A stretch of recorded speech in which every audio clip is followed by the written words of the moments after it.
warahmatullahi wabarakatuh.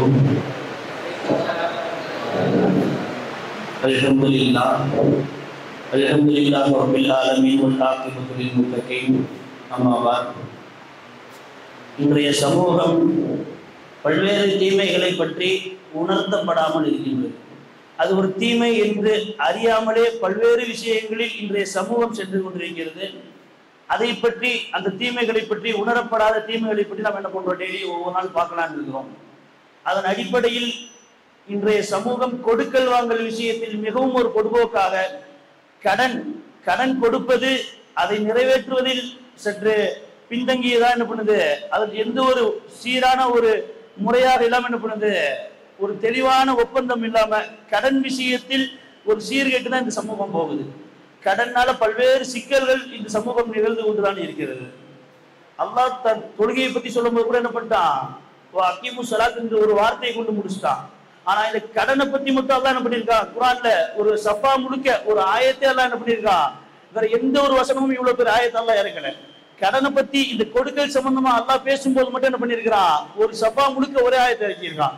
இதா ததாயந்தும் பிதைனி இலா அஜலி முஸம்மா ஃபக்துபல் யக்துப் பைனகும் காத்திபுன் bill அத்ல் என்பதா என்ன பண்றா அல்லாஹ், கடன் சம்பந்தமான விஷயத்தை மட்டும் தான் அல்லாஹ் என்ன பண்றான், ஒரு ஆயத்தாகவே ஒரு சஃபா ஃபுல்லா இறக்கியிருக்கிறான்.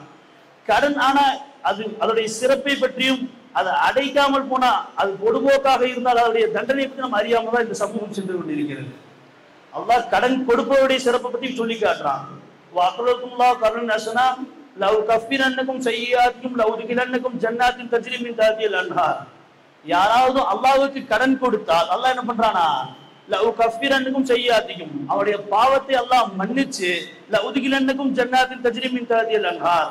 அல்லாஹ் கடன் கொடுக்கக்கூடிய நபர், அல்லாஹ்விற்கு யார் கடன் கொடுக்கிறாரோ அவருக்கு அல்லாஹ் என்ன பண்றானா, கடன் கொடுக்கக்கூடிய நபருடைய பாவத்தை அல்லாஹ் மன்னிச்சு அவருக்கு சொர்க்கத்தை தரதா சொல்லி காட்டுறாங்க குர்ஆன் ஆயத்துல.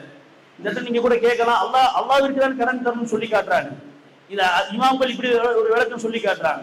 நாளைக்கு மறுமையில அல்லாஹ் என்ன பண்ணுவானா, ஒரு அடியானை பார்த்து கேட்பானா, நான் உங்கள்கிட்ட உணவை தேடி வந்தேன், நீ என்ன பண்ண, எனக்கு உணவு அளிக்கலையே அப்படின்னு சொல்லி அல்லாஹ் கேட்கும் போது அந்த அடியான் கேட்பானா, யா அல்லாஹ் நீ தான் ரப்புல் ஆலமீன் ஆச்சே, நீ எப்போ இந்த உணவு கேட்ட அப்படின்னு கேட்கும் போது அல்லாஹ் சொல்லி காட்டுவானா, நான் அந்த அடியானுடைய உருவத்தில் நான் வந்து கேட்டேன், அப்ப நீ தரலையேன்னு சொல்லி காட்டான்.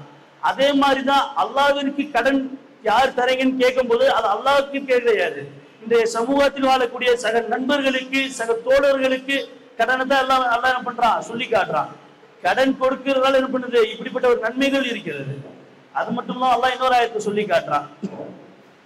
அவர்கள் இரட்டிப்பான கூலி, லஹும் அஜ்ருன் கரீம், அவர்கள் சங்கையா யுலாயிஃப் லஹு, அவர்களுக்கு இரட்டிப்பான கூலி இருக்குது. அந்த இரட்டிப்பான கூலி தான் என்னதுமா, லவ் கஃபிரன்கும் சய்யாத்திக்கும் லவ் துகிலன்னகும் ஜன்னாத்தின் தஜ்ரி, அவனுக்கு பாவத்தை மன்னிச்சு சொர்க்கத்தை தரதா அல்லாஹ் என்ன பண்றான், சொல்லி காட்டுறான்.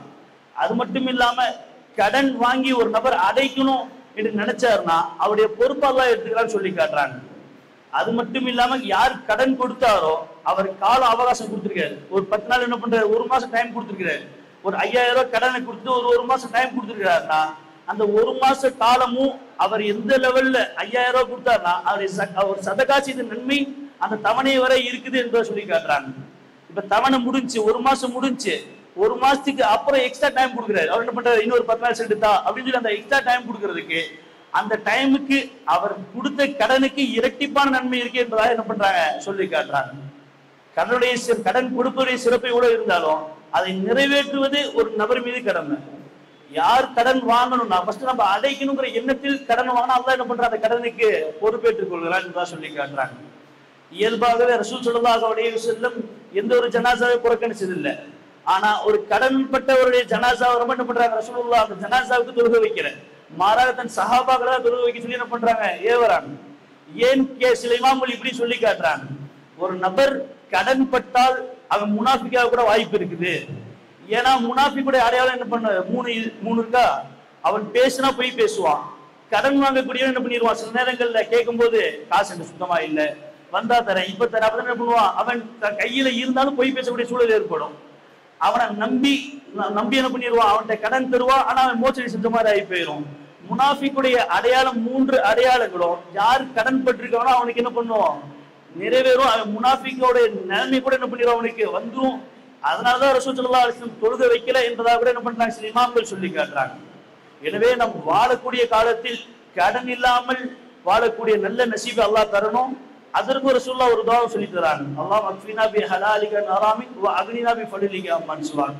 இந்த துஆவை நம்ம அதிகமா கேட்டு கடன் இல்லாமல் ஒரு சிறந்த வாழ்வை வாழக்கூடிய நசீபை அல்லாஹ் நம் அனைவருக்கும் தந்தது புரிவானாக. வ ஆகிரு தாவானா அல்ஹம்துலில்லாஹி ரப்பில் ஆலமீன். அஸ்ஸலாமு அலைக்கும் வரஹ்மத்துல்லாஹி தஆலா வபரகாத்துஹு.